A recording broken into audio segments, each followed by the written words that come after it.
You're my sworn nemesis. Of course I would remember your name. Hey, you better remember my name because you'll be screaming it later. Hello, and welcome to Burn the Midnight Oil. This is a visual novel with supernatural entities and very hot monsters. Get ready to solve crimes, uncover some horrors and secrets about your past, and romance some very sexy love interests. Let's get started. God, the UI is so pretty. So pretty. But yeah, so for this video, we're gonna play as Dante first, and then in the next video, I will do Circe. So this is Dante. Several years ago, Dante struck a deal with Orion, a former friend of his mother. And stuck in North Haven ever since, Dante unwillingly works as a cop.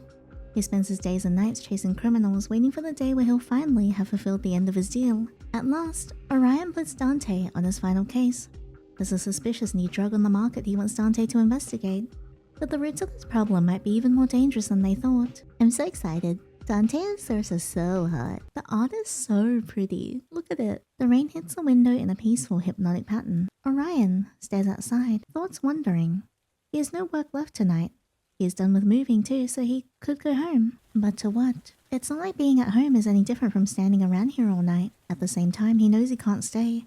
Daytime isn't for creatures like him. He is expected to hide away, never to be seen by others who wander the hallways after the sun has risen. A deep sigh escapes him. He is sure it's the rain that's making him melancholic.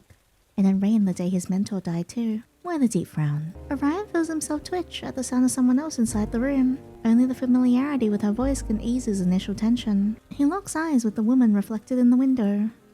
It's you. Oh, she's pretty too. It's me. Francesca sits down on Orion's desk, giving it a pat. Were it anyone else, he would think them rude, but this is Francesca. If she suddenly behaved politely around him, he would think she was sick. They are each other's precious friends, which is more than Orion has in a long time. New office, new furniture. It's nice. It is indeed. I was planning on inviting you over sometime, since I guessed you'd want to see it. But speaking of inviting you, did someone let you in? One could almost think that Francesca belonged here, thanks to that natural arrogance of hers. But Orion doubts any officer here would have actually let a stranger walk right into the station for no apparent reason. Not exactly. So Orion stops himself mid-sentence. If she wants to get somewhere, she finds a way, even if it means somehow breaking into a police station unseen. She could have met with him outside, which she usually does, but it seems today is different. You know you shouldn't be here. I stopped by your flat, but you weren't there. What else should I have done? Still, breaking in is dangerous. I wouldn't call it breaking in. It was more like entering through unusual means. Orion is admittedly a bit curious, but he won't bother to ask how she did it. She'd only refuse to tell him just to tease him. Turned into a bat and flew through a window? Besides, that's not what he's focused on right now. What's much more interesting is her scent. She smells human. Are you wearing perfume of some kind? There are items like that out there, made to mask your scent. Change it into something else. Rather than the price, it's finding someone who makes them that is more complicated. Orion doesn't understand why she would go through the trouble. Normally, she'd more or less smell like a werewolf. There's no reason to hide that. Ooh, interesting. Werewolves are supernaturals who are able to switch between human and werewolf form. Most werewolves find it easy enough to integrate into human society while keeping their pack together. I wonder if these werewolves can just transform at will, or do they have to rely on moon cycle? It kind of seems like they can just transform. Francesca smiles and looks around. Her tone is playful, as it most often is. This office suits you much better than the old one. A bit empty though. I think it'll need some decorations. I would have brought something if I had known you were moving. Francesca. There's no making her talk about something she doesn't want to say. Giving up, he plays along. I would have told you about it. I'd only heard about the promotion last evening. When Advik decides on something, he might be faced with sudden changes without any warning. Advik is the chief superintendent of the Supernatural Crime Division in North Haven. When Advik decides on something, you might be faced with sudden changes without any warning. This was such a case. You're an inspector now. Your boss sure is a spontaneous guy, but congratulations on getting promoted, if you're happy about it. Otherwise, my condolences. Is he happy? For a moment, Orion pauses to consider his answer. I hope I will do it justice. Of course you will. You're an excellent officer, Orion. One of the very, very few. Believe me, the city is lucky to have you. Francesca turns quiet. She suddenly seems a bit downcast, which is unusual, and the hesitation on her face makes Orion uncomfortable. She doesn't like being seen as anything other than her confident self. Is everything alright? You know that I'm always here to help you. Now she has to chuckle. Orion has helped her only once so far, and it had been a giant mess of her being accused of a crime she didn't commit. She'd taken a liking to him for believing she was innocent. The meetings since then have been irregular, but when she does come by, Orion is happy to make time. Francesca is the only one he can confide in. If she is indeed in need of his help, he'll do whatever is necessary. There is no need to worry about getting involved in something he can't do. If she is here to ask him, then it is within the realm of his means and morals. But that's not what she's here for. I probably won't come to visit you anymore. We'll have to stay in contact another way. Orion tenses up. Is someone after you? If anyone catches wind of her identity, that she isn't the werewolf she portrays herself as, but rather a hellhound, then she's in danger. A hellhound is a demonic subspecies described as large canine beings with fire-related abilities. Despite some similarities, they are not related to werewolves in any way. Being natural fighters and very loyal to their pack, hellhounds are creatures you should avoid provoking. Even so, there were several wizards who attempted to abduct helpless hellhound pups for unsavory reasons. Many rumors have appeared since all the hellhounds vanished decades ago. Some say they've gone extinct and others claim they never existed at all. That's interesting. It has been a while since hellhounds completely vanished, hiding away when no one could find them. Not everyone cares about finding one in the first place, but those that do are dangerous. If there is someone after her already... Oh no, I'm safe. She playfully waves her hand, and he calms down, though he glares briefly at her. She grins, amused to have gotten a reaction out of him. But if it isn't that, then... Is this related to your husband? Your mate. Spouse of a werewolf or hellhound, werewolves might change their mates, but hellhounds mate for life.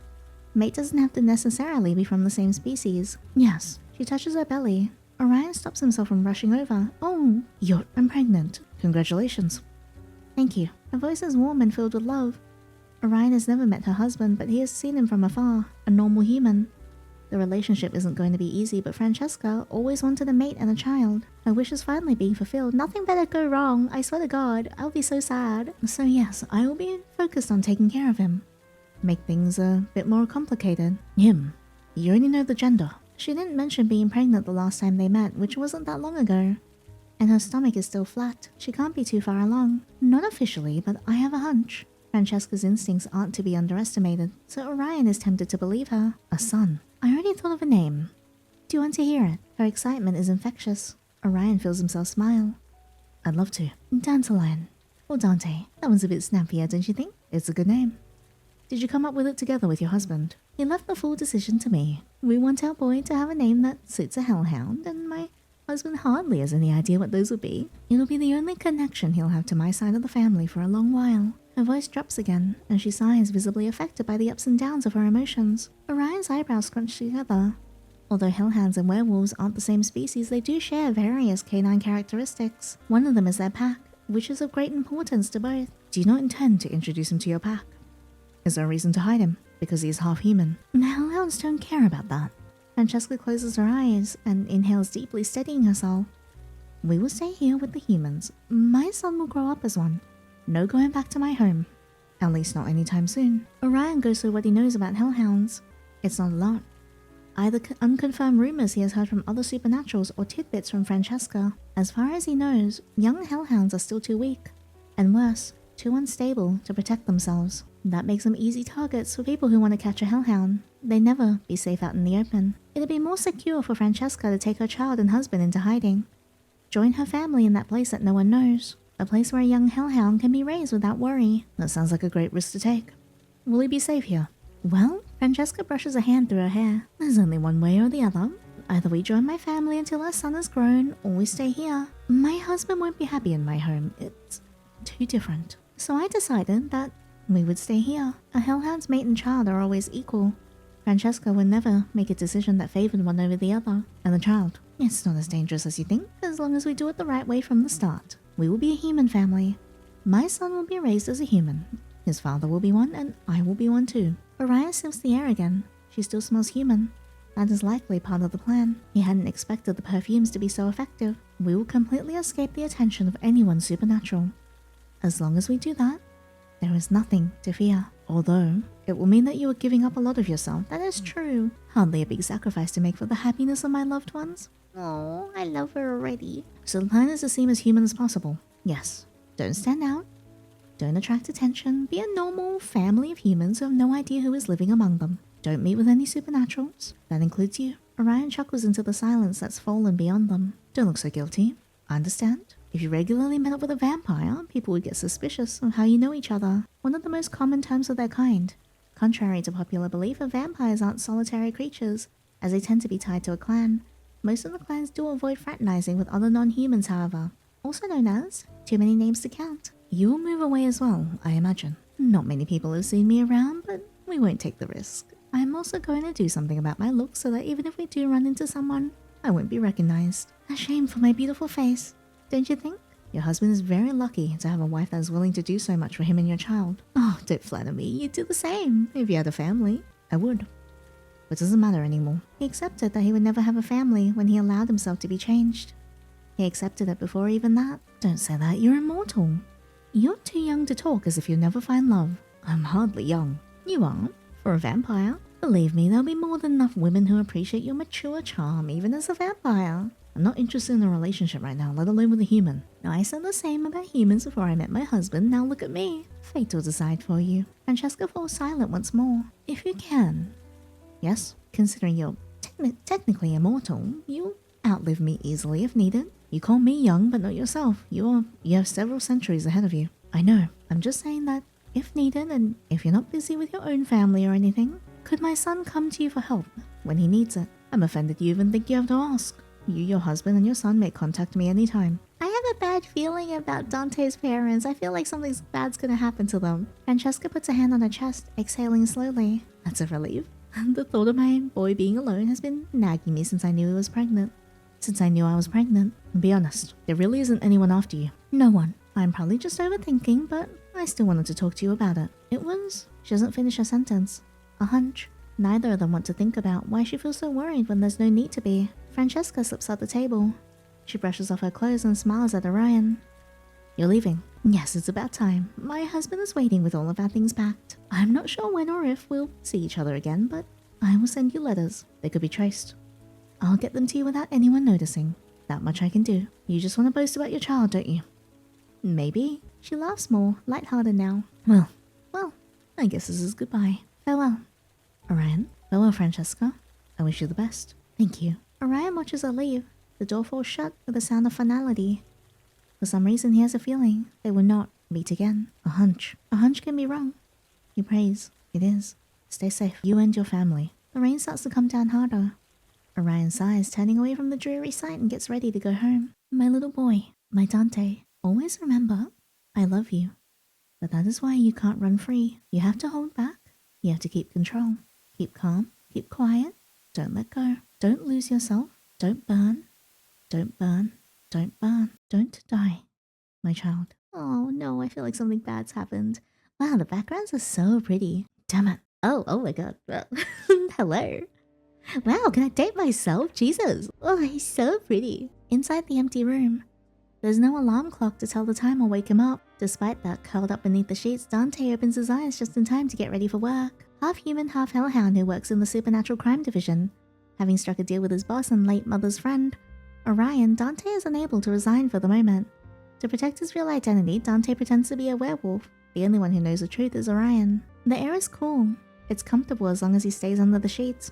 But when it hits his skin, goosebumps form. It'd be more comfortable to sleep in his other form.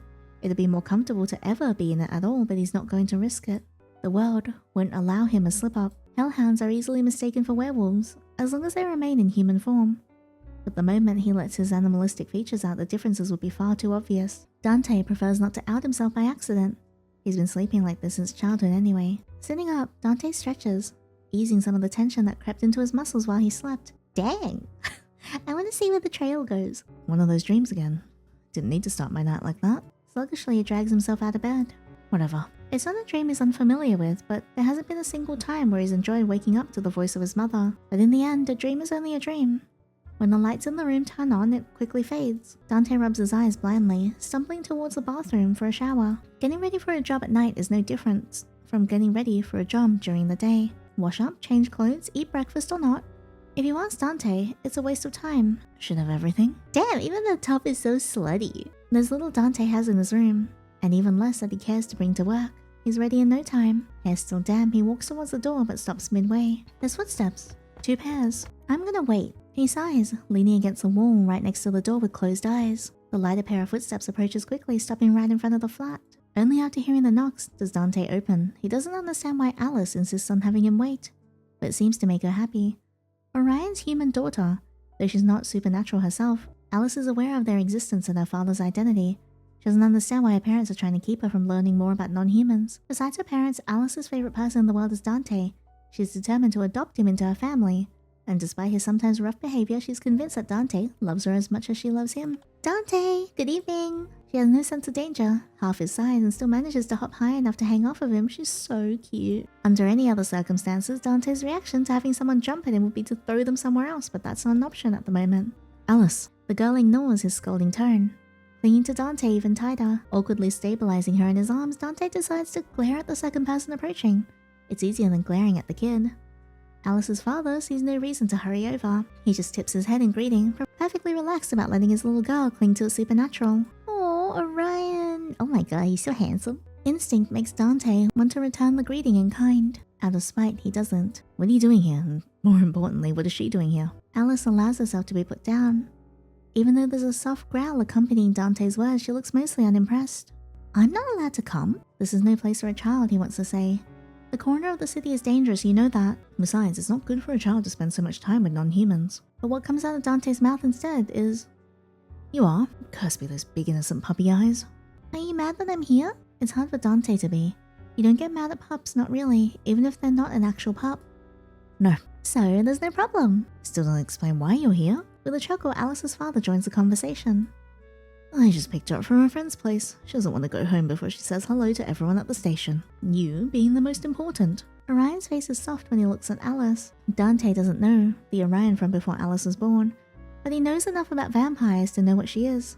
A literal miracle. A vampire and a human shouldn't be able to have a child, and yet, there she is. That she is Orion's biological child is a carefully kept secret. Despite all the obstacles in their way, they're a happy family. And for reasons Dante doesn't get, Alice keeps trying to pull him into it. I really wanted to see you. You never come by, so if I don't go to you, we never meet. Which would be preferable. Hey, Dante, she's just a little bub. I don't agree with her visiting the office either, but you know that's impossible to stop her from doing what she wants. Orion's words aren't quite the truth. He never let Alice near anything that could cause her harm. It's because he's confident that the station is a safe place that he lets her visit for a couple of minutes. I'm not scared at all because everyone is nice. Nice. He can't agree with that. Raoul aside, most of Dante's co-workers are ready and happy to start a fight the moment they're challenged. As funny as Dante thinks it is to have an entire division full of questionable personalities, he wouldn't call them nice. Everyone just acts friendly around Alice because she's a little pup, himself included. Besides, you and Dad protect me anyways, right?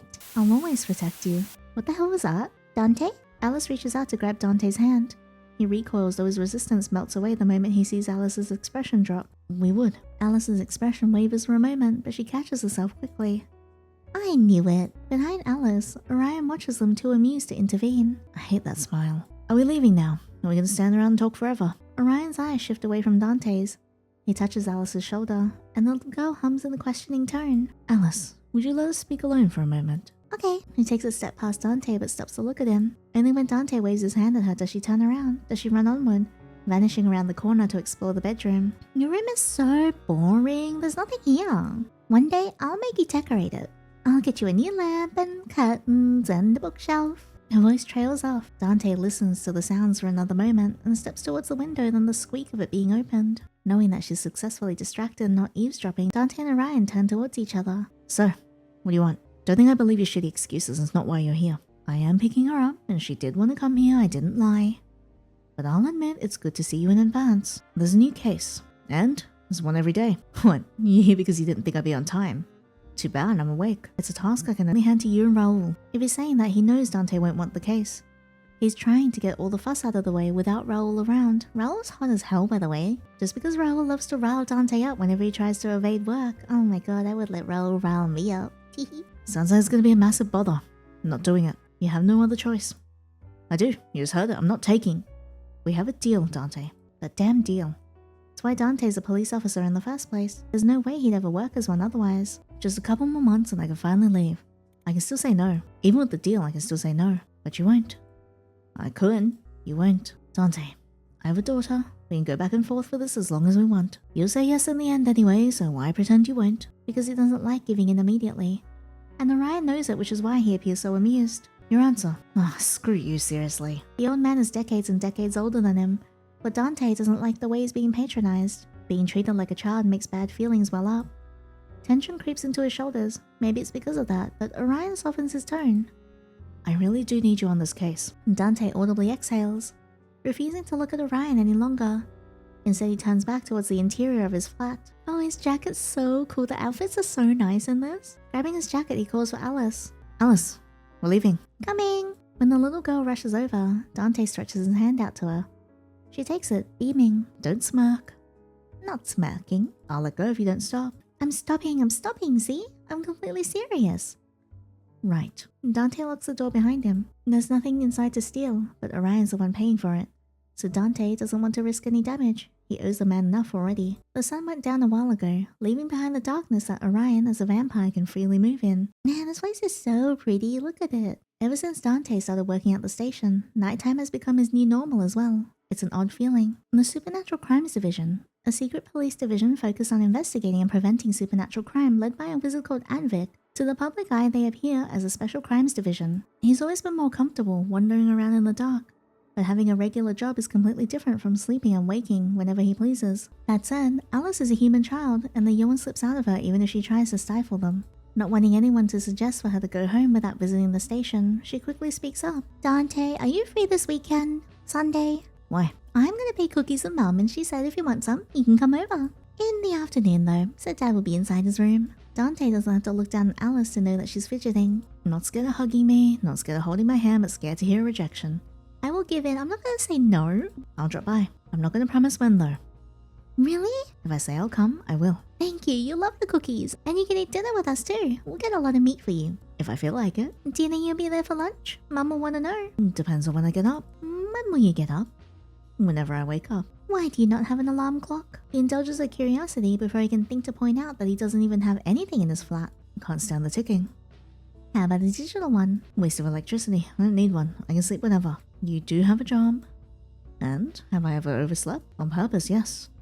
See? I don't need a clock to be on time when I want to be. So you just go to sleep and wake up whenever you want? Yeah.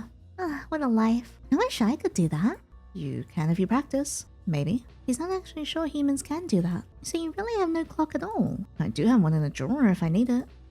Wrapped up in several layers of fabric to muffle that annoying ticking. Drives him insane. Why'd you buy it if you weren't gonna use it? I didn't. Your father did. The only things Dante brought for the room were a number of pillows. Dad, why did you buy one for Dante if he wasn't gonna use it? A long time ago, Orion still hoped he could convert Dante to a normal lifestyle. He'd given up on that quickly enough. You never know when it might be useful. At this moment, the police station comes into view. We're here. I'll quickly give Dante and Raoul their briefing for the night, and afterwards we go home. Alright. And as usual, no leaving the room, no bothering anyone who looks tired, no touching anything. No talking to Raoul unless he's holding his coffee and I see him take at least a sip. Did Dante tell you to do that? No, Raoul did. Certainly something that Raoul would say. Well, I'm sure he's already had enough time to make his coffee. We're a bit later than usual. It's so funny because I expected Raoul to be very no-nonsense and straight-laced and just very serious about his work and all of that.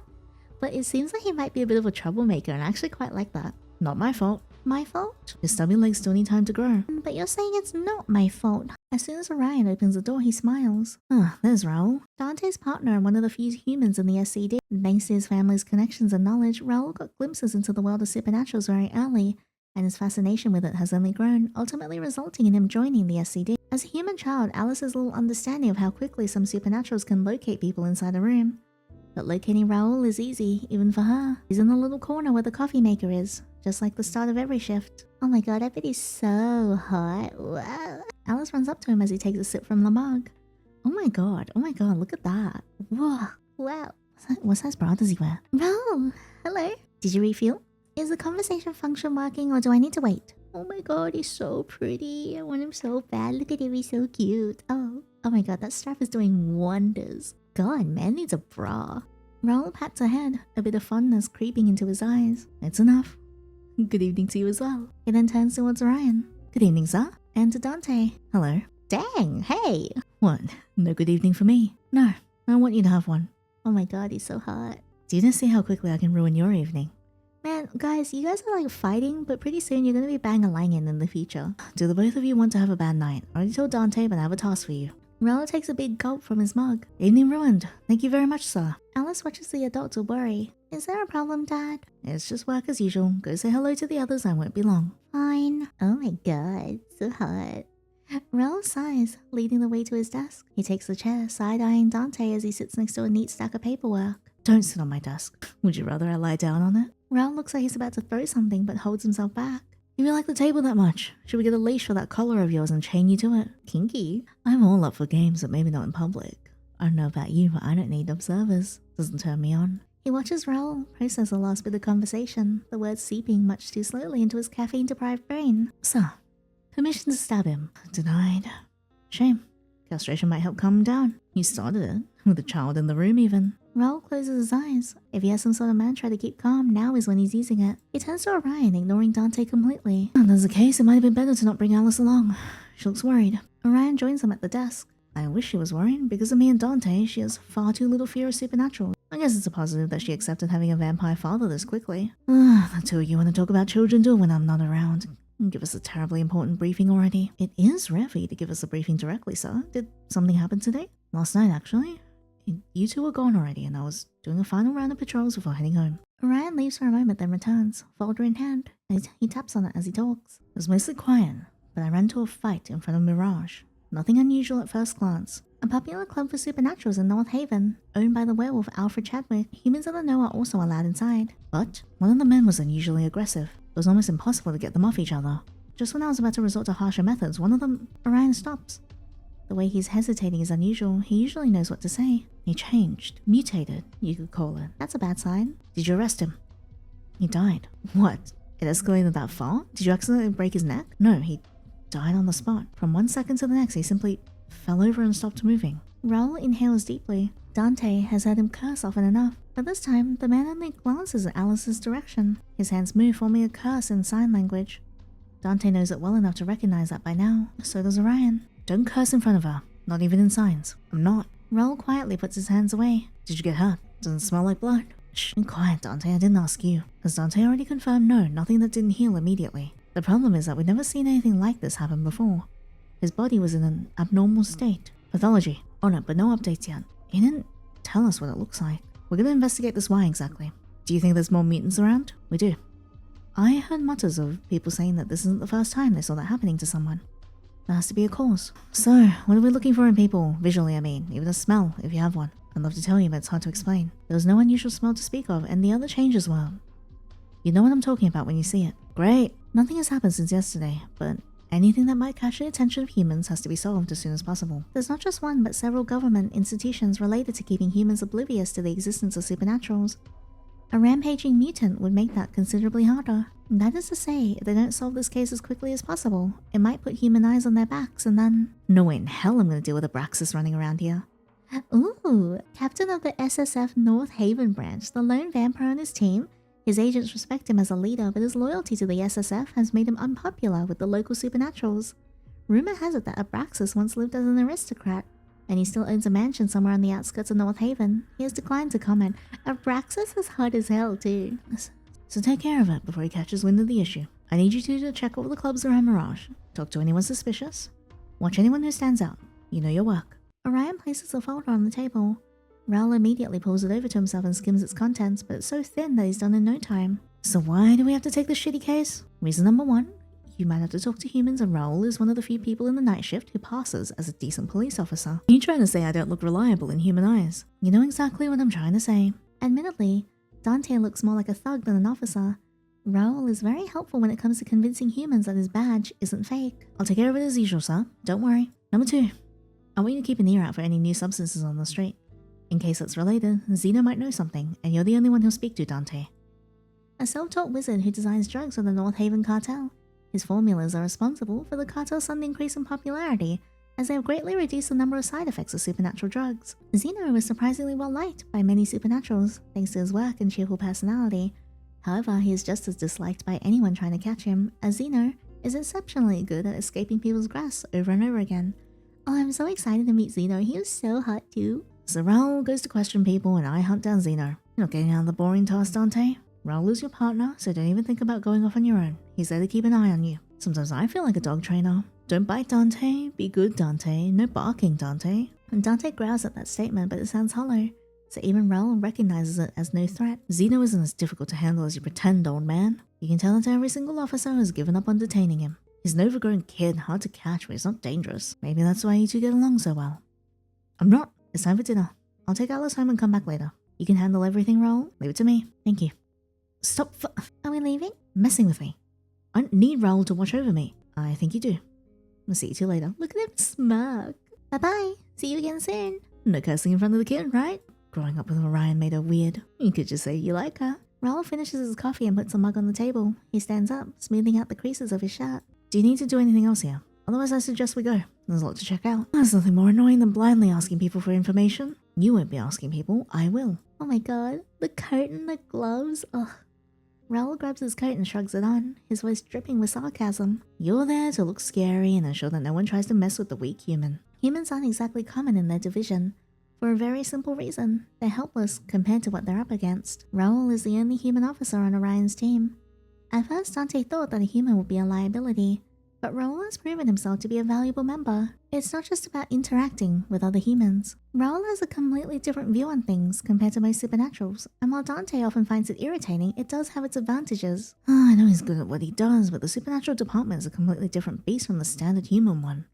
I don't get why he takes a risk. One angry supernatural and he's crippled or dead. Why are you staring at me? Ask, why do you do this? What?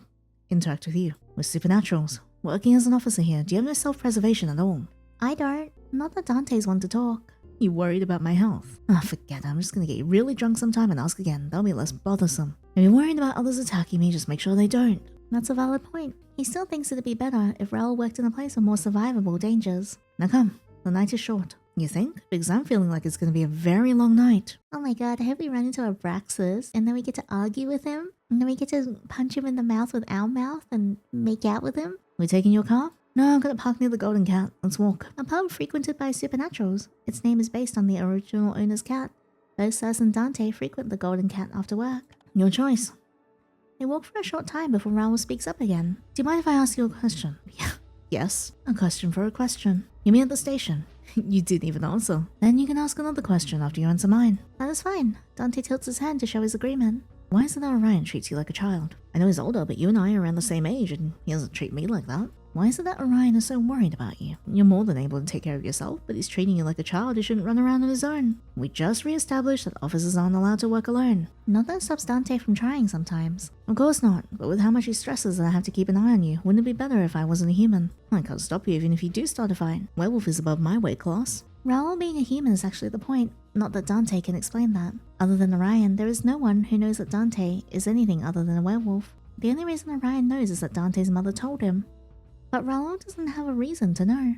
It's usually no issue, but in some cases it makes explaining things a bit hard. There are similarities between hellhounds and werewolves that allow one to act as the other, but there are also some huge differences. Raoul may hate it, but him being so much weaker than me is exactly why Orion decided to pair us up in the first place. With Raoul around, not only do I have to make sure he stays safe, I also can't run wild and risk injuring him. Annoyingly, Raoul did hit the nail on the head though. Orion is treating him like a child with no self-control. I don't think he's overly worried about me because he knew my mother, feels responsible or something. Did he know you when you were a kid?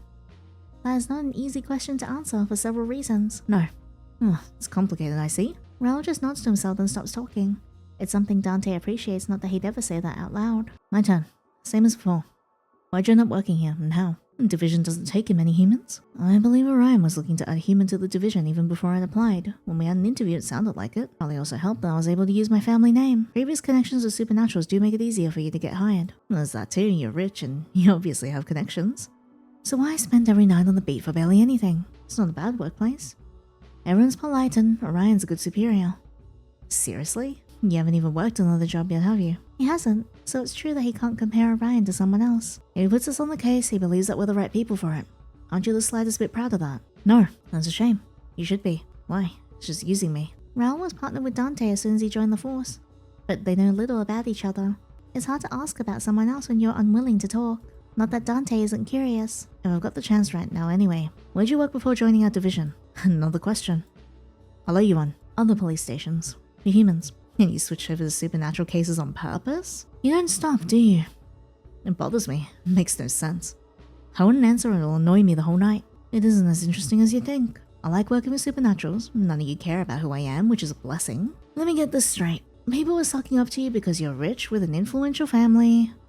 And you didn't like that. I don't need you to understand. But try to believe me when I say it's really damn annoying when people think you're doing good work because of your name, and not because you've been working your ass off for it. Raoul inhales and straightens his collar.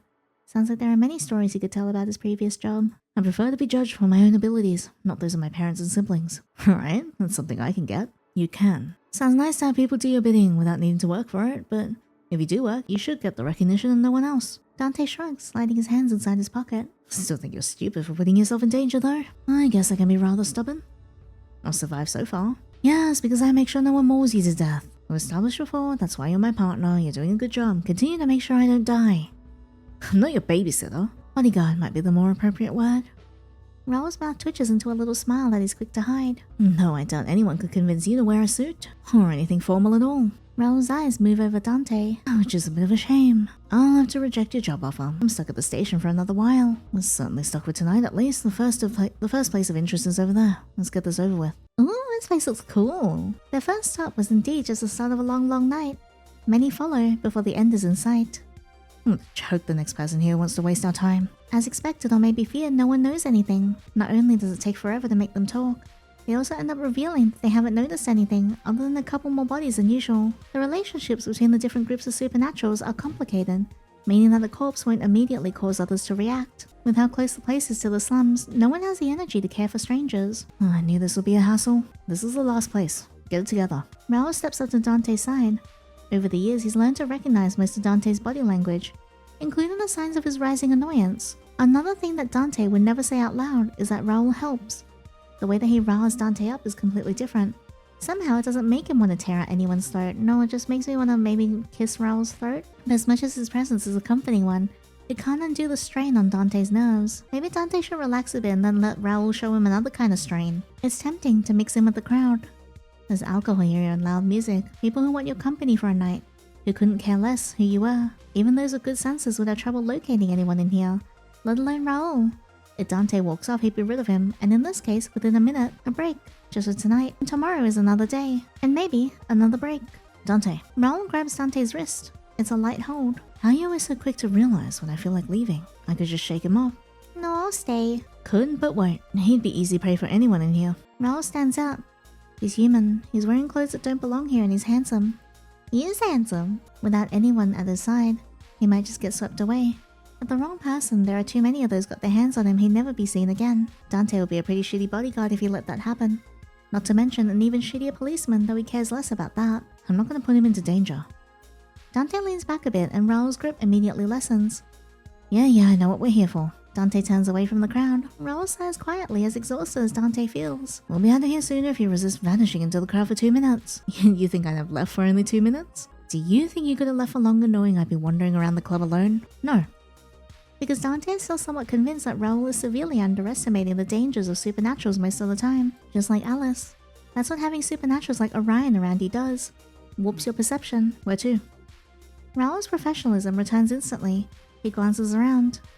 I'd say the owner, considering he's conveniently wandering around over there. Catching the owner instead of some random staff member is half a miracle. The first one of its kind for the night. Although, Raul nods towards another corner of the room. That guy might know something too. The little group in the corner isn't hiding. There's small plastic bags being passed around. A dealer, huh? We don't have any evidence that the victim was on something, but the chances aren't low. Dealer's the best bet for tracking any paying customers. Then again, owner of this place would have a wider network. Alright, I think we'll try the owner first. Let's try the owner before he runs away. Dante walks off in the direction of the club owner, Raul on his heel. The crowd parts fluidly, closing up again behind them. Dante can't remember the man's name. Didn't even recognize him to be honest, but he doesn't need to. Once they're close enough, Raul switches positions with him now, standing in front. Alfred Chadwick. Never known with that name, Al, if anything, but who's asking? Alfred Chadwick, werewolf owner of Mirage, a club for supernaturals. Alfred is the primary owner of Mirage. The rest of his pack, including his girlfriend Lucy, help him to manage things. Though he tries to appear confident, Alfred is very concerned with making sure that neither he nor his business catch the eye of the police or the cartel. Prefers to be Al, as he finds his full name to be uncool. Alfred's a cute name. Raul whips out his badge, making the fake smile on the man freeze. Police. Damn, I don't need your kind around here. Leave or I'll just call security. Al growls, showing off sharp teeth. There was no doubt he's a werewolf even without the gesture. The night has been long already. Seeing the provocative gesture towards his partner, Dante feels his patience thin out even further. With one large step, he's right in front of the guy, face close enough to feel his breath. When he growls, it's much darker and probably so sexy. The sound is Al's eyes widening, whole body tensing up. Listen, you mangy mutt. If you call security, I can assure you that blood will flow. If you want this to end without anyone in the hospital, you will answer our damn questions. The more cooperative you are, the faster we're done here. Understood. Werewolves are good at gauging their opponents. The man stops showing off his fangs in seconds. Understood. Dante steps back, standing closer to Raoul now to show that he won't allow any further threats. Al clears his throat, fixing his collar that he hadn't even touched, and tries to regain his composure. No need to be so aggressive. Hey, you were aggressive first. You wiener? Can we start? Raoul looks at Dante rather than Al when he asks his question, though it's the werewolf who answers. On here. Follow me. Al leads him to a small room in the back. It's quieter than the main area, and no one's around to interrupt or overhear them. Al leaves Dante to close the door. He crosses his arms and leans against the wall, wary and defensive. What do you want? It's pretty simple. We heard about an odd fight in front of your place. Someone died after a burst of aggression. What do you know about that? The police are looking into that. Well, it's to my advantage if you do. There's something really freaky going on here. I didn't see it firsthand, but I got the wildest descriptions of what he looked like when he died. Dante can only assume this is what Orion mentioned. I wonder what actually happened. There's not just that one guy. I heard of this sort of thing happening more than once. The dead aren't the usual addicts either, but even some people who typically avoid drugs, paying customers. If word gets out, I'll really start losing business. Raoul tenses up at the mention of more victims. Not a standalone case of sudden death, it seems. When did this start? How would I know? It's not like I go around counting days. But are we talking weeks or months? If I had to guess, weeks definitely. Can't give you an exact time frame, but it's not been that long. How many deaths have you noticed? What kind of question is that? There's always been people acting up and dying one way or the other. Slums are close and all that. The exaggerated stories are nothing new either. I just thought it was worse than usual until I started losing customers. And you didn't report any of the previous deaths. Al shrugs, looking uninterested. It started out more in the back alleys, nothing too visible on the surface. Raoul rubs a hand over his face. Raoul is just, done with people's shit. You all are really... What else do you know about the ones who died? Well, you already said that they act aggressive, though that's playing it down. I've seen a little succubus rush into a whole group of supernaturals without a second thought. Drew a lot of onlookers, though I didn't see any of the weird shit that people have been talking about. Sober? Drunk?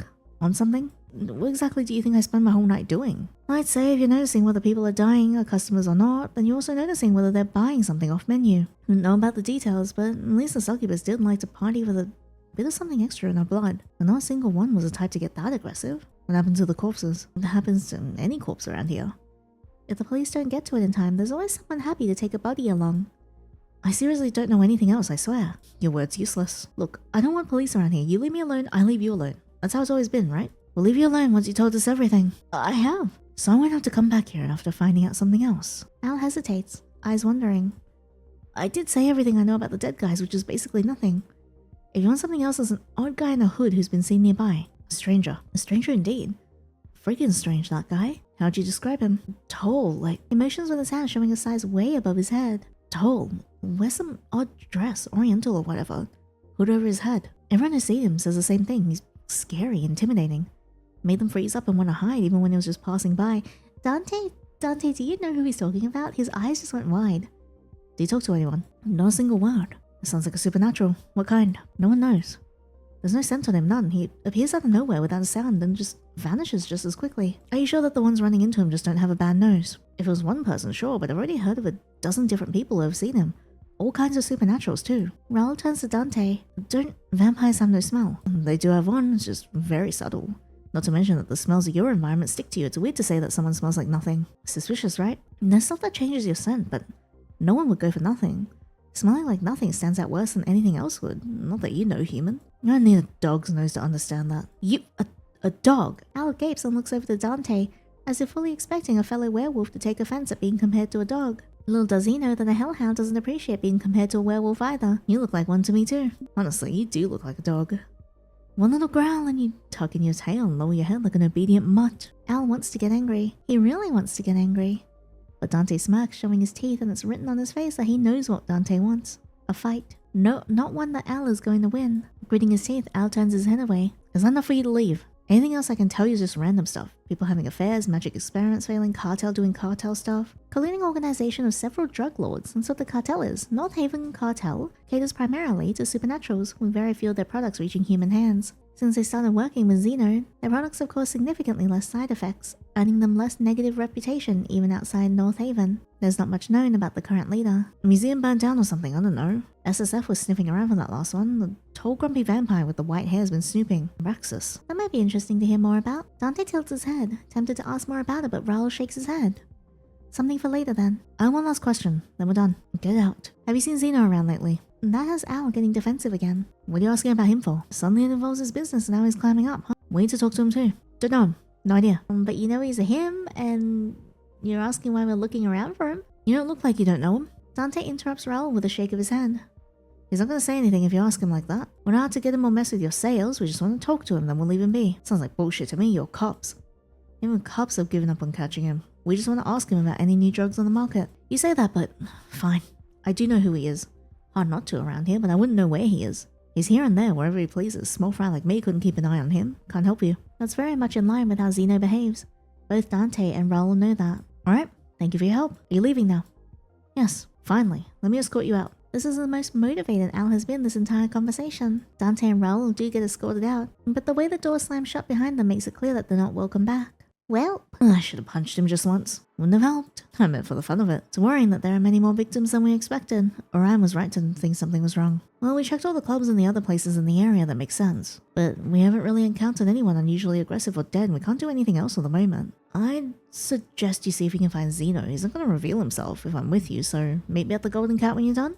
I won't try for very long. Better than nothing. In the meantime, I'll inform some people about the stranger, just in case he's involved in all this. See you later. Goodbye. Raoul doesn't wait for Dante to start complaining, leaving before he can get a single word in. How the hell am I supposed to find that guy? Dante shoves his hands into his pockets, walking down the street. His best chance of running into Zeno is doing exactly that. Just walking around waiting for Zeno to show himself. If he's not asleep who knows where, he's working at his lab. That's also who knows where. And if he's not working, he's relaxing on some rooftop. I'm sure we'll find him eventually. As one of the main designers for an astoundingly large circle of cities, Zeno should be a more dangerous guy, but even the police aren't after him anymore. There's been so many attempts to capture and keep him, but he always slips out. Not to mention that there's just someone worse filling his position if he's gone. Most of the time, Zeno is friendly. He minds his own business and he doesn't pick fights. He's not a direct threat to others, even a child would be safe around him. As long as he can make sure he doesn't feed them anything weird. If Zeno doesn't show up as he walks around, Dante's patience reaches its limits and he stops. Oh, screw this, I'm leaving. What? I was just about to stage a dramatic entry. Is he up there? Is he gonna dangle up? Oh, he's so cute. I've almost got the timing figured out, and now you ruined all my work. Zeno, there you are. Oh, he's so cute. Look at him. Oh, I love him. Oh, he's so attractive. All the love interests in this are like hot as hell. Zeno is sitting on top of a roof, but his voice carries as clearly as if he was standing right next to Dante. Here I am. You've been looking for me. I have. Come down. Zeno doesn't even consider it. No way. We must stay apart, for I never know when you might turn on me. Taking advantage of me, letting my guard down to arrest me? Have I ever even tried to arrest you? This whole time we've known each other. No. So I'm not gonna start now. Come down. Don't want to.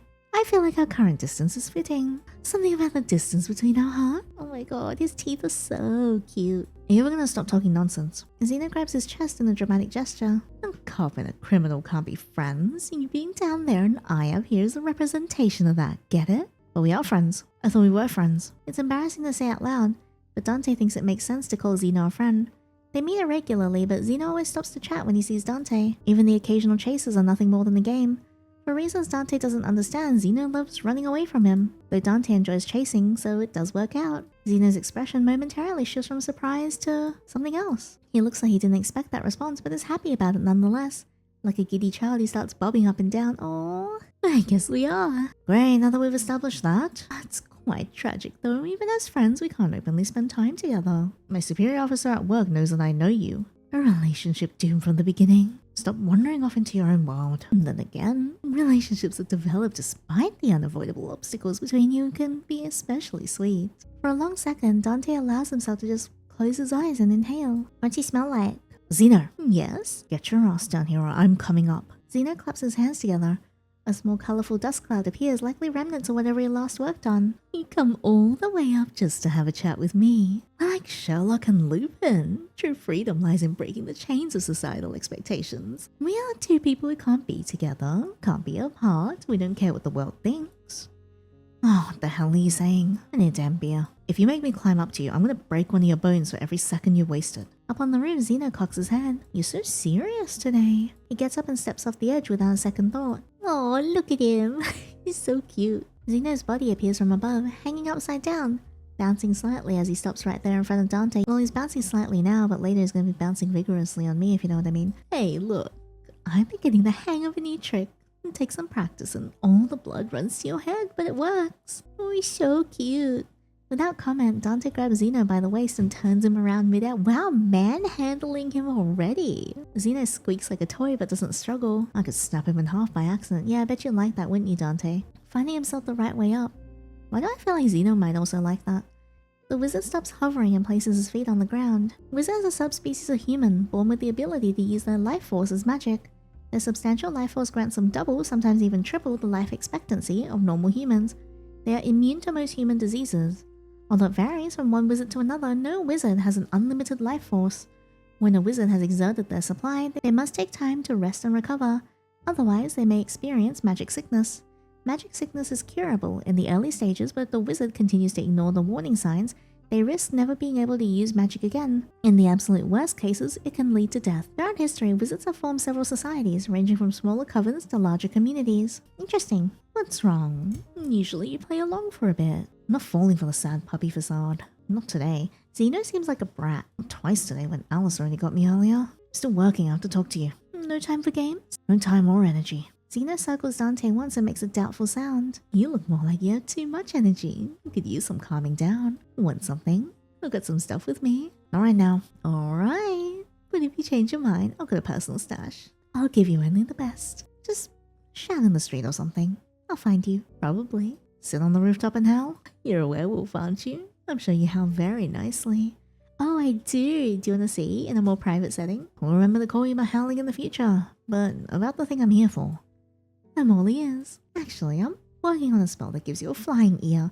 Not an actual ear, I think, but you can make it fly around and you can hear what it hears. It's failing so far, but it's going to be so fun. Zeno, concentrate. I'm concentrating. Listening. Do you know anything about a new substance that makes people abnormally aggressive? The majority of drugs in the area, at least of the supernatural, were created by Zeno. Other creators have little space to compete, and those that do are carefully selected and only make specific products. The cartel controls the whole system to its own benefit. Fewer issues, more happy customers. Zeno's expression turns blank. A new drug? Anything you made or were involved in recently? Or any new substance from anyone else? You don't remember. Zeno pulls a hand through his hair, messing it up. It leaves a little trail of blue powder. Oh, there is so much stuff I work on and so many recipes. How can you expect me to remember everything? Customer confidentiality or something like that. I don't remember who came to me for what. You're so great at confidentiality that you forget their name before they're even out the door. Exactly. You get me? Do you remember my name? Dante. I'm honored. Yeah, you're my sworn nemesis. Of course I would remember your name. Hey, you better remember my name because you'll be screaming it later. Anyways, how many people's names do you know? Like 15? 20? Should have expected this. The guy doesn't remember anything from 5 seconds ago if he doesn't want to. Want a way to live your life? It's a nice life, you should try it. Not thinking about stuff that doesn't have to bother you is great. I can use that time and energy for other things. Unlike you right now. Sometimes Zeno's suggestions actually make sense. It's odd, because usually nothing about him does. Rather than worry about who I'm working with or what they're doing, I prefer to think about nice things. Like my next meal, for example. We should go out and eat together sometime. When you're just blabbing about keeping your distance? We don't have to go. I didn't say no. I'm also just saying. Dante blanks out for a moment. Thinking about his next meal does sound nice. Stop distracting me, I still have questions. And I still have answers. Or not. We'll have to see. I know nothing. Listen, it's not one of the usual party drugs. It's deadly. Kills people. It's what? From one moment to the next, it's like a switch is flipped. Zeno's tone changes completely. Who screwed that up? They're not supposed to kill. Just dead customers are bad customers and that gets the police on our backs. Well, he's pissed. Only people who are alive could buy more. That's just basic business logic. I work my arse off to make sure my stuff doesn't have bad side effects, and here comes some brainless designer messing it all up. Really? They're going to tarnish my name. Do you even care about your reputation? No, but this is a matter of principle. Do you have principles, Zeno? Which principle? Zeno awkwardly waves his hand. Something. I don't like my work being screwed up, that's all. You sure it's not someone selectively killing people? I'm not sure about anything. I only go so far as that everyone affected is taking the same thing. What a pain. Zeno lifts his hand, biting on the knuckle of his index finger. Our system is working so nicely, I don't want anyone messing it up. Bite your finger? Yeah, don't bite your finger, bite mine instead. Stop that. What? Biting your finger, you're leaving marks. Zeno lowers his hand and covers it with his other one. Oh, the Oh baby, look at him.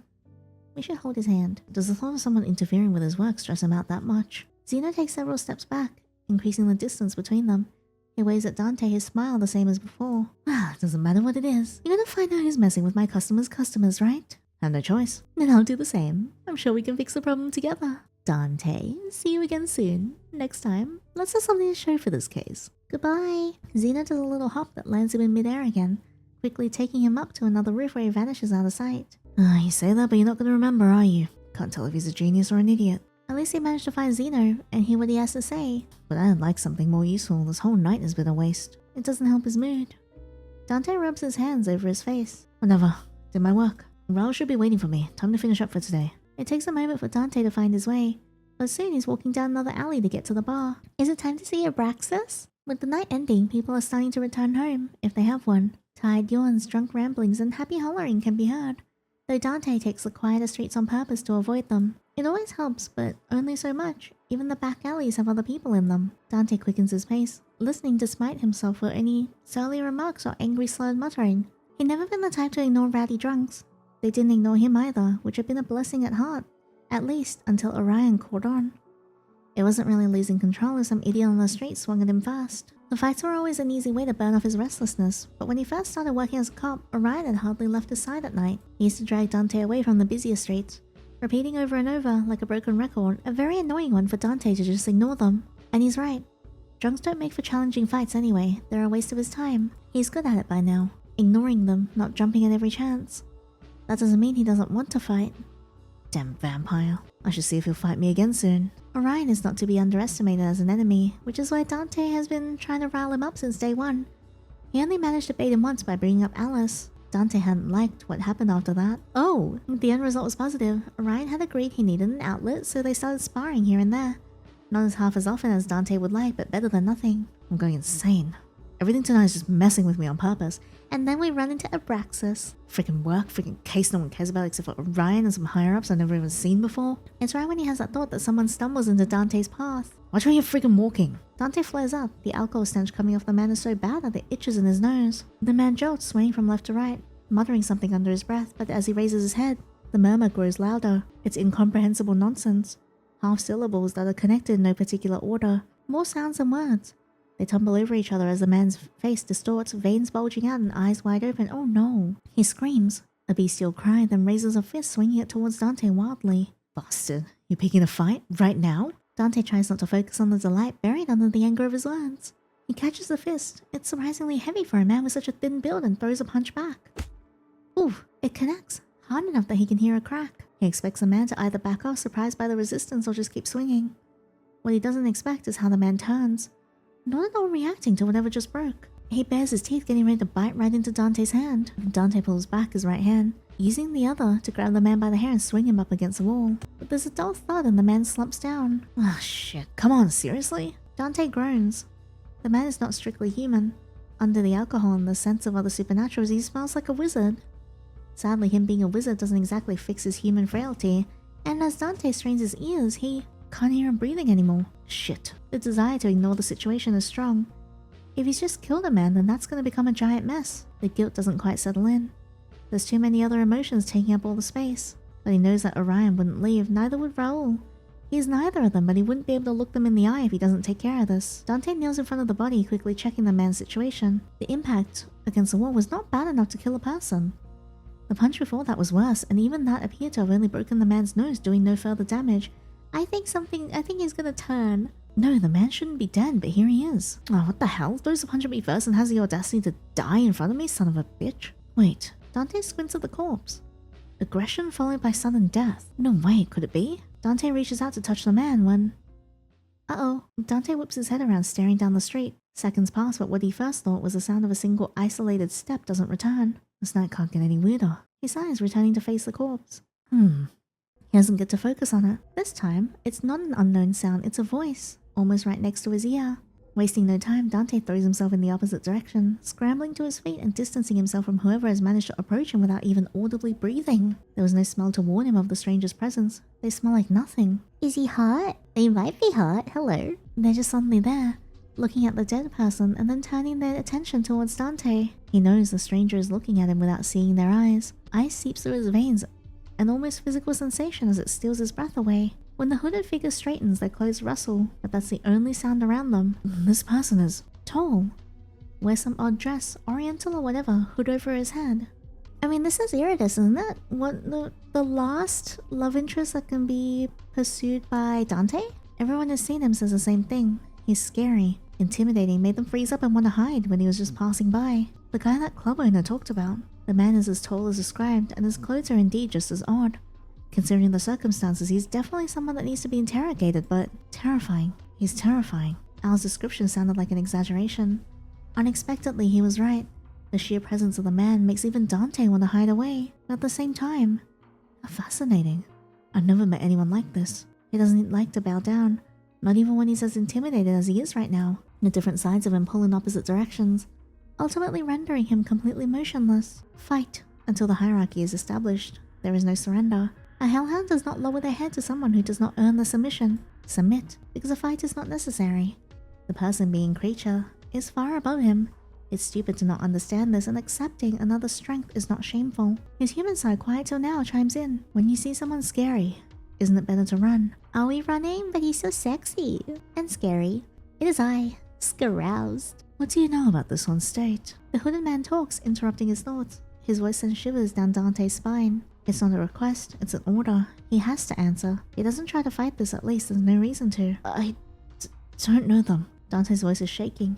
He swallows heavily and puts a hand on his throat, forcing himself to calm down. He will not stutter from fear like a helpless pup. And they might be one of several deaths caused by the same thing. The man hums, and after a moment of contemplation, he moves closer. The closer he gets, the more Dante wants to leave. What is he? I've never met anyone or anything like this before. What is he? What is he doing here? The man towers over Dante when they stand in front of each other. There's a pair of eyes shining under the hood, staring right into him. Take the hood off! Take it off! Caused by what? At this point, it's getting harder to breathe. Dante's instinct is screaming. Run away or lower your head, just stop looking. Stop risking his anger and stop risking your life. I'm not going to run away. Fear is choking his throat. But Dante doesn't move his eyes out of sheer stubbornness. He has run away too often. He's had enough of it, even in the face of potential death. You're not running away. The eyes under the hood narrow. Dangerous. Stay. He's not threatening you. I'm not running. This is my future husband. The thought is like a hand on his shoulder, steadying him. Dante forces himself to assess the situation as objectively as possible. The stranger isn't threatening him, not at all. Neither his aura nor what's visible of his facial expression is an act of deliberate intimidation. The stranger is terrifying to stand across from, but he's not made any move to attack. This is his natural aura pushing others down, not a conscious act. He's just asking questions. A prey that runs gets hunted. Stand your ground. Don't give in. It's hard to hold eye contact with the man, but the longer Dante does, the more fascinating his eyes get. He's old. Very old. His eyes are not a lake, they're an ocean.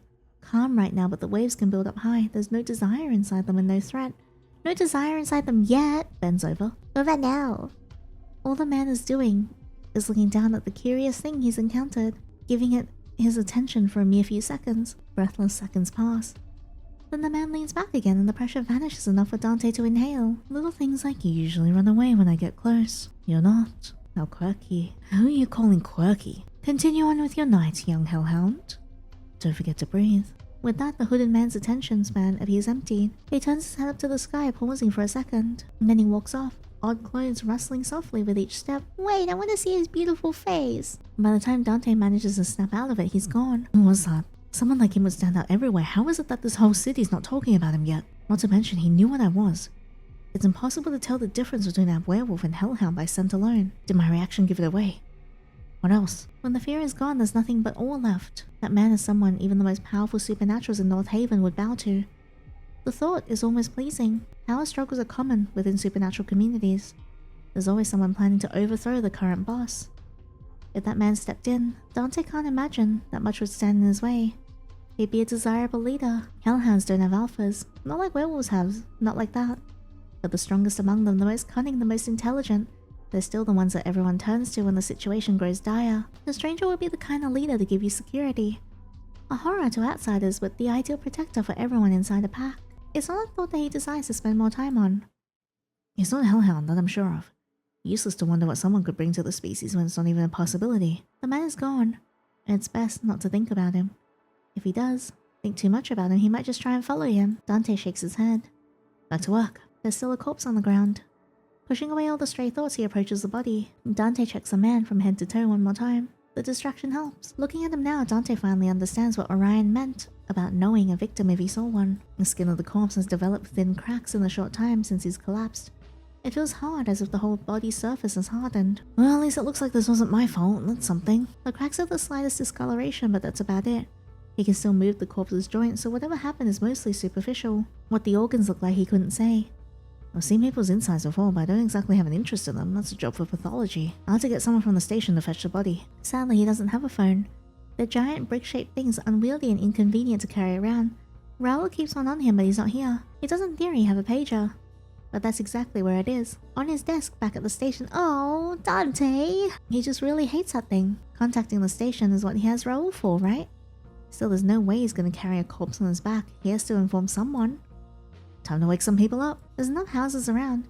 He just has to sniff out a supernatural household and ring long enough until he can tell someone to call the station. No annoyance can fight the power of a police badge. The poor couple Dante woke up wasn't happy, but neither was he, so they made the phone call obediently enough. Having gotten confirmation that someone was coming, Dante decided that his day was over. The couple will make sure no one steals the corpse. The bar is still open when Dante enters. There's a handful of people sitting there and here and there. The Golden Cat is his favorite bar. It's a cozy place frequented by both supernaturals and humans in the know, which is perfect for enjoying a beer after a long day or a night of work. A bit further inside, Raoul is already waiting for him, sitting with two people Dante recognizes. Guess it's good he had company while he was waiting. Halfway decent company even. You could consider Edgar good company for Raoul. They're both decent people with morals and all that. Human who's worked with Circe for 20 years now. He manages the client's paperwork and anything else Circe doesn't want to deal with herself. Thorn Investigations is named after him. Circe? Probably not so much. A vampire private detective known for hunting her own kind. Circe's whereabouts, prior to her appearance in North Haven, are a mystery known to few. But rumor has it she was once the eternal companion of a primordial. The bar isn't that big, so they notice him the moment he enters. Dante feels Circe's eyes on him and involuntarily rubs over his arm where the hairs are standing up. He takes a breath to calm himself. Nothing happened. Dante stops at the bar to order a drink first. He can hear Circe talking about him. Oh, she's so pretty. Is he avoiding us? I think he can hear you. Yes, that was the point. Oh, look how cute he is. He's so cute. Oh, Dante, you're so adorable. I just want to touch you. I mean, what? I didn't say anything. Oh, he's adorable. I want him so bad. He ignores her for now, reaching to pet the cat sitting on the counter. Cena, the namesake of the Golden Cat. The first Cena belonged to the original owner, but both passed long ago. The current owner's cat bears a surprising resemblance to her, which might be why she is also known as Cena. And that's a namesake of the bar.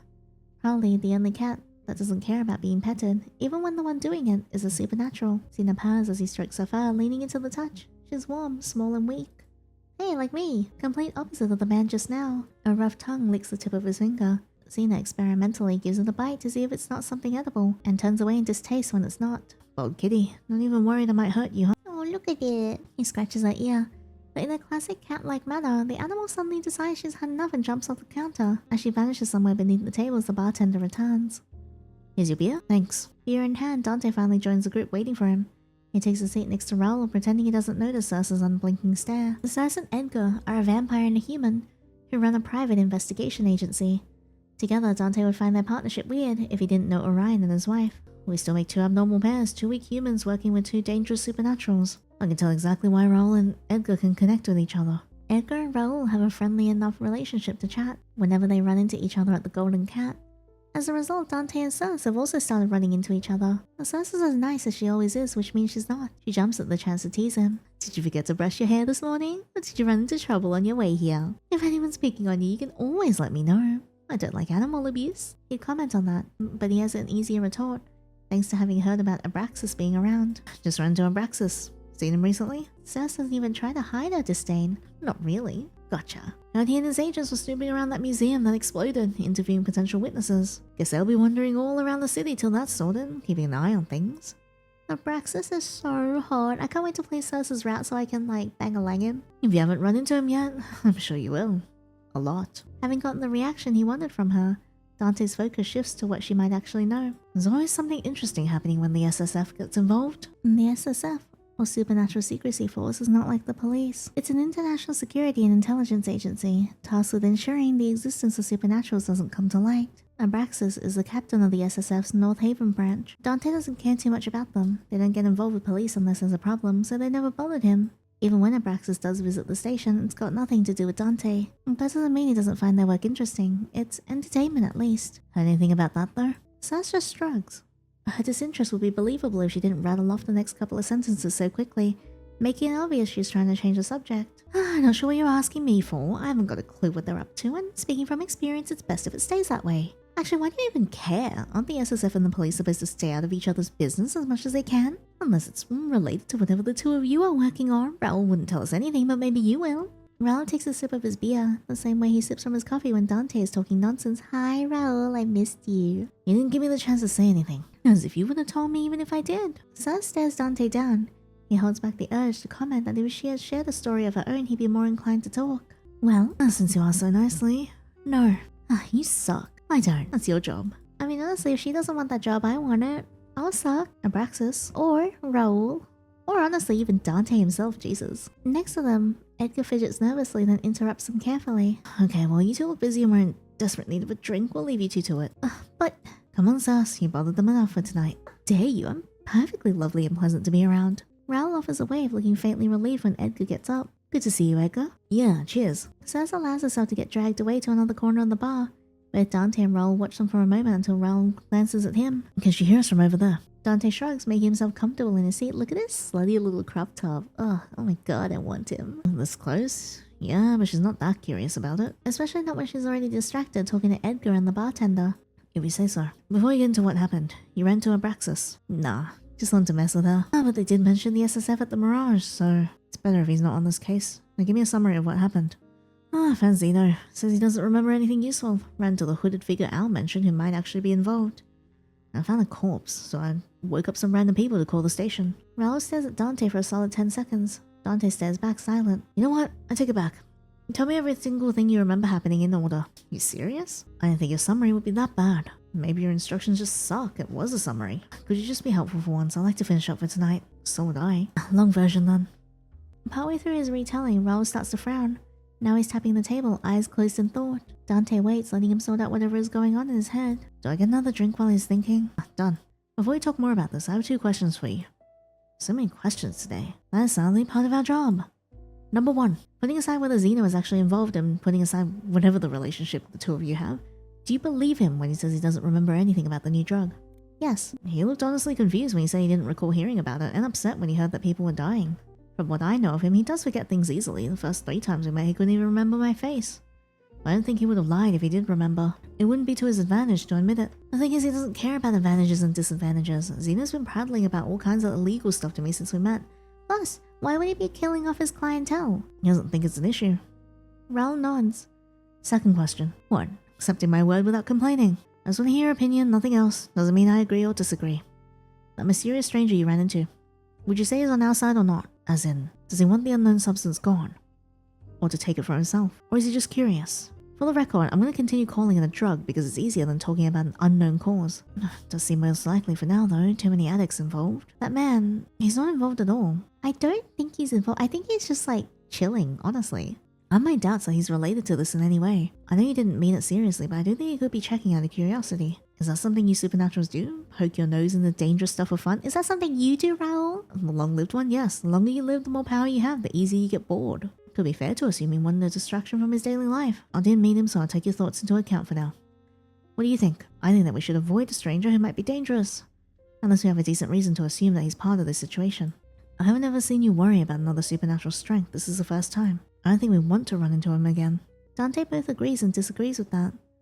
As for Zeno, maybe he doesn't remember anything, but he knows something. The chance that any substance in North Haven passes him by unseen is just too low. It's not like Zeno filters who he works with. If he got money and time, he will take the job. I would start by tracking down more dealers. If it is a drug, someone has to be selling it. Don't I get a say in this? Apparently not. You do. I've said what I would do. What about you?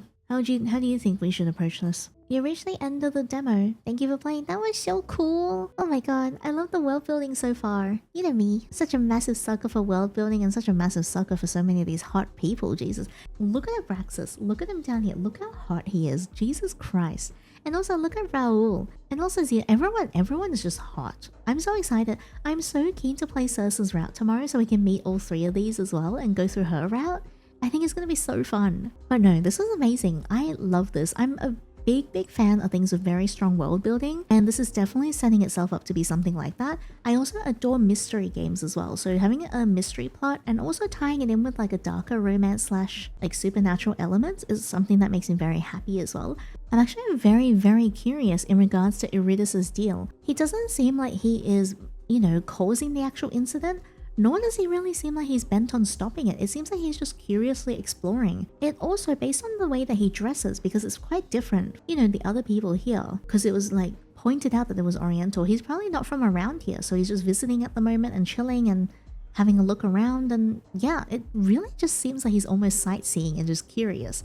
I would love to know more about what he is though, and how he knew that we were a Hellhound, and what happens from there when we see him again. Zeno, I think, is also a really interesting character because he's straight up a criminal, but he's also getting along with you pretty well and providing information, and you guys are both probably going to be working together if we go with his route because, you know, common enemy that you guys have. You want to catch the guy who's putting the drug on the market. Zeno wants the guy gone because it's ruining his reputation and his customers. I still haven't quite decided who I'm going to romance on Dante's side yet though. I feel like it's very hard for me to decide between the three love interests. However, with Circe though, despite the fact that all three of her love interests are hot as hell, I am weak for a white-haired commander that's like stoic. I love stoic men, they're so hot to me.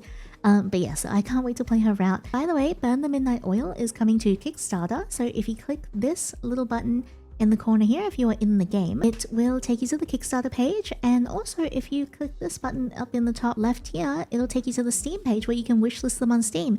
They also are on itch.io as well, but to make it easier for you guys, I'll also put the links to the Kickstarter, the Steam, and also their itch page in the description box below, so feel free to click on that, check it out, and support the developers. And also, if you want to support my channel, my Patreon is linked in the description box as well. Supporting is not mandatory, just very appreciated. Thank you so much again for checking out Burn the Midnight Oil with me. I hope you guys enjoyed that as much as I did. I absolutely adored this in the world building. Foxglove Games are some of my absolute favorite devs. I played one of their games before, which is called Trouble Comes Twice. It remains one of my favorite comfort games. So if you guys want something a little cozier, I recommend checking that one out too. But that is all for now, and until the next fictional hottie, take care. Bye!